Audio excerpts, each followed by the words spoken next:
ರೈತ ಸ್ನೇಹಿತರಿಗೆಲ್ಲ ನಮಸ್ಕಾರ.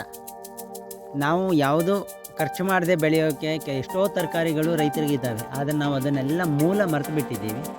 ಅದು ಇದರಲ್ಲಿ ಒಂದು ಮಸಣ ಗೆಡ್ಡೆ ಅಂತ ಹೇಳ್ತೀವಿ. ಒಂದು ಕೆಸುವಿನಲ್ಲಿ ದೊಡ್ಡ ಕೆಸುವಿನ ಗೆಡ್ಡೆ ಅಂತಲೂ ಹೇಳ್ತಾರೆ ಕೆಲವರು. ನಮ್ಮ ಕಡೆ ದಕ್ಷಿಣ ಕನ್ನಡದಲ್ಲಿ ಮಸಣದ ಗೆಡ್ಡೆ ಅಂತ ಹೇಳ್ತಾರೆ. ಯಾಕೆಂದರೆ ಅದು ಅಷ್ಟು ದಪ್ಪವಾಗಿ ಬರುತ್ತೆ. ಕೆಸುವಿನ ಗೆಡ್ಡೆ ಚಿಕ್ಕದು ಬರುತ್ತೆ. ಅದರಿಂದ ಇದು ದೊಡ್ಡ ಕೆಸುವಿನ ಜಾತಿಗೆ ಸೇರಿರುವಂಥದ್ದೇ ತಳಿ.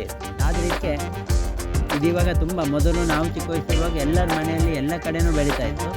ಅದನ್ನು ನೆಗ್ಲೆಕ್ಟ್ ಮಾಡ್ತಾಯಿದ್ರು. ಇವತ್ತು ಅದರಲ್ಲಿ ವಿಟಮಿನ್ ಜಾಸ್ತಿ ಇದೆ ಹಾಗೂ ಪ್ರೋಟೀನ್ ಅಂಶ ಜಾಸ್ತಿ ಇದೆ ಅಂತ ಹೇಳಿ ಅದನ್ನು ಎಲ್ಲರೂ ರೆಕಮೆಂಡ್ ಮಾಡ್ತಾರೆ. ಡಾಕ್ಟ್ರು ತಿನ್ನಿ ಅಂತ ಹೇಳ್ತಾರೆ. ಗೆಡ್ಡೆ ಗೆಣಸು ಗೆಡ್ಡೆ ಸಂಬಂಧಪಟ್ಟಿದ್ದು ಇದು ತಿನ್ನಿ, ಗಟ್ಟಿ ಆಗ್ತೀರಿ, ಸ್ಟ್ರಾಂಗ್ ಆಗ್ತೀವಿ, ಅದರಲ್ಲಿ ಕಾರ್ಬೋಹೈಡ್ರೇಟ್ ಎಲ್ಲ ಜಾಸ್ತಿ ಇದೆ ಅಂತ ಹೇಳಿ ಹೇಳ್ತಾರೆ. ಆದರೆ ಹಿಂದೊಂದು ಕಾಲದಲ್ಲಿ ಇದನ್ನು ಎಲ್ಲರೂ ನೆಗ್ಲೆಕ್ಟ್ ಮಾಡಿರುವಂಥದ್ದು ಬೆಳೆ.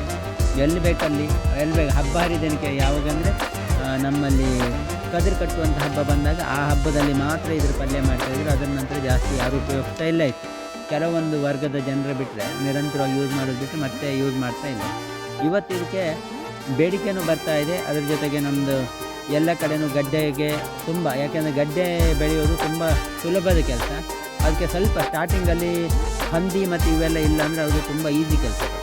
ಇದಕ್ಕೆ ನಾವು ಯಾವುದೇ ರೀತಿ ಖರ್ಚು ಮಾಡಿಲ್ಲ. ನಾವು 2 ವರ್ಷದಿಂದ ಕಂಟಿನ್ಯೂ ಬೆಳೀತಾ ಇದ್ದೀವಿ.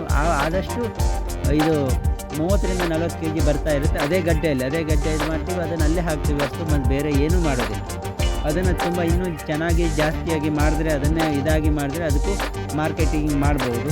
ಸುವರ್ಣ ಗೆಡ್ಡೆಗಿಂತಲೂ ಸ್ವಲ್ಪ ಈಸಿಯಾಗಿ ಬೆಳೆಯಲಿಕ್ಕಾಗುತ್ತೆ. ಅಷ್ಟು ಈಸಿಯಾಗಿ ಬರುವಂಥದ್ದು. ಅದು ಬೇರೆ ಕಡೆ ಹಾಕಿದ್ರು ಅಷ್ಟೇ, ಬೇರೆ ಜಾಗದಲ್ಲಿ ಮಾಡಿದ್ರು ಅದು ಸುಲಭದಲ್ಲಿ ಮಾಡುವಂಥದ್ದು. ಅದನ್ನು ನಾವು ಬೆಳೆಸಿ ಆ ಗಡ್ಡೆ ಗೆಣಸು ನಾವು ಮರೆತೋಗಿರುವಂಥದ್ದು, ಅದನ್ನು ಉಳಿಸ್ಬೇಕು. ಆ ನಿಟ್ಟಿನಲ್ಲೇ ನಮ್ಮ ಸಾವಯವ ಗ್ರಾಹಕ ಬಳಗ ಮಂಗಳೂರವರು ಇವಾಗ ಗಡ್ಡೆ ಗೆಣಸು ಸೊಪ್ಪಿನ ಮೇಳ ನಡೀತಾ ಇದೆ 4ನೇ ತಾರೀಕು. ಅದಕ್ಕೂ ಅಂಥದ್ದನ್ನು ನಾವು ಎಷ್ಟೋ ಗಡ್ಡೆಗಳನ್ನು ನೋಡೋಕ್ಕೆ ಸಿಕ್ಕತ್ತೆ. ಎಲ್ಲರೂ ಬನ್ನಿ ಅಂತ ಹೇಳ್ತೀನಿ. ಹಾಗೂ ಅದರ ಒಂದು ವಿಡಿಯೋ ಮುಂದಿನ ಇದರಲ್ಲಿ ನಿಮಗೆ ನಾನು ಹಾಕ್ತೀನಿ. ಅದನ್ನು ನೋಡಿ ಅದರಲ್ಲಿ ಯಾವ ರೀತಿ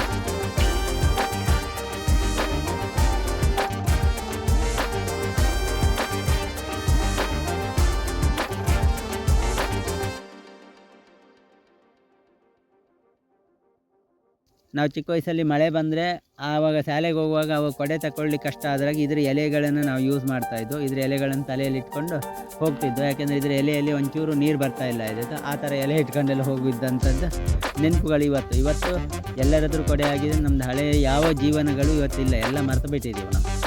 ಗೆಡ್ಡೆ, ಕೆಸುವಿನ ಗೆಡ್ಡೆ ಪಲ್ಯ ಅದು ಇದು ಎಲ್ಲ ಹೆಚ್ಚಿನಂತೂ ಮರೆತು ಬಿಟ್ಟಿದ್ದೀವಿ. ನಮಗೆಲ್ಲ ಈಸಿಯಾಗಿರುವಂಥ ಫುಡ್ಗಳು ಬೇಕಾಗುತ್ತೆ. ಆದರೆ ಹಿಂದಿನ ಕಾಲದಲ್ಲಿ ಎಷ್ಟೋ ವಿಷಯಗಳು ಇದು ನಾವು ಮರೆತು ಬಿಟ್ಟಿದ್ದರಿಂದನೇ ನಮ್ಮ ಆರೋಗ್ಯ ಮತ್ತು ನಮ್ಮ ದೇಹ ಪ್ರಕೃತಿ ಎಲ್ಲವೂ ಚೇಂಜ್ ಆಗೋಕ್ಕೆ ಸಾಧ್ಯ ಆಯಿತು ಅಂತ ನಾನು ಹೇಳ್ತೀನಿ. ನಮಸ್ಕಾರ. ಮತ್ತೆ ಮುಂದಿನ ಭಾಗದಲ್ಲಿ ಭೇಟಿಯಾಗೋಣ.